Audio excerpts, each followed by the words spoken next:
Bonjour et bienvenue sur ce nouvel épisode du meilleur de l'actualité business, investissement et finance. Alors comme titre d'aujourd'hui, on a Binance qui dit au revoir à ses frais de trading pendant un moment. On a Roger Ignato, voilà la reine des crypto-monnaies qui est désormais sur la liste des fugitifs les plus recherchés du FBI. Alors plus de détails après le générique.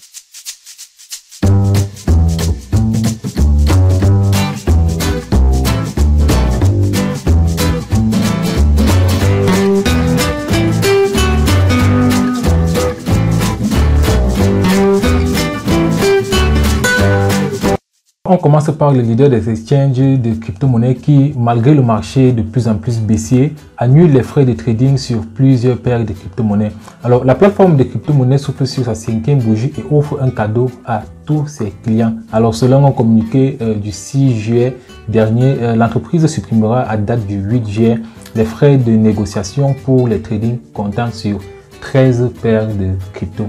Alors, ce cadeau qui durera pendant les 2 prochaines semaines suivant l'annonce s'inscrit dans le cadre de la célébration du 5e anniversaire de Binance. Les utilisateurs de Binance pourront donc négocier leurs crypto-actifs pendant les 2 prochaines semaines sans aucun frais. Alors, Binance est toujours démarqué dans son domaine à travers ce genre de pratique. Alors, le mois dernier, par exemple, la branche américaine de Binance est devenue la première bourse crypto dans le pays à éliminer les frais liés aux échanges de Bitcoin avec le dollar ou alors avec tous les stablecoins qui sont appariés au dollar tels que l'USDT, l'USDC et le BUSD. Alors avec un tel marketing, comment est-ce que Binance ne serait pas le leader dans son domaine? Alors dites-nous ce que vous en pensez en commentaire. Alors deuxième et dernière activité du jour, on va parler ici là de Ruja Ignatova qui est fondatrice de OneCoin Exchange, qui est également l'auteur de la plus grosse arnaque du domaine des crypto-monnaies à nos jours. Depuis le 30 juin 2020, celle qui se faisait appeler la reine des cryptos est désormais sur la blacklist du FBI. En effet, cette Bulgare âgée de 42 ans a disparu depuis déjà 5 ans aujourd'hui, recherchée par le FBI qui la suspecte d'avoir organisé l'une des plus grosses arnaques de l'histoire des cryptos à travers son système de Ponzi sur sa plateforme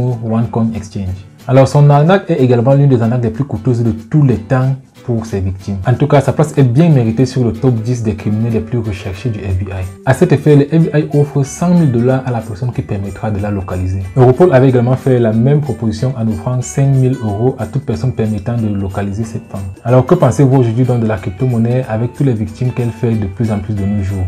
Les banques n'ont-ils pas raison? Alors dites-nous ce que vous pensez en commentaire. Premièrement avec Binance qui, malgré le marché des crypto-monnaies qui est de plus en plus baissier, se permet de faire ce genre d'offres, ou encore des arnaques qui se passent autour des crypto-monnaies de plus en plus. Est-ce que nous sommes encore en sécurité, nous les investisseurs des crypto-monnaies? Je t'invite également à t'abonner si ce n'est pas encore fait. Active la cloche de notification pour ne rien rater des prochaines vidéos. Laisse-nous également un pouce bleu si tu as aimé, c'est le meilleur de nos sponsors. C'est ce qu'on dit chez nous, l'argent, c'est le nerf de la guerre.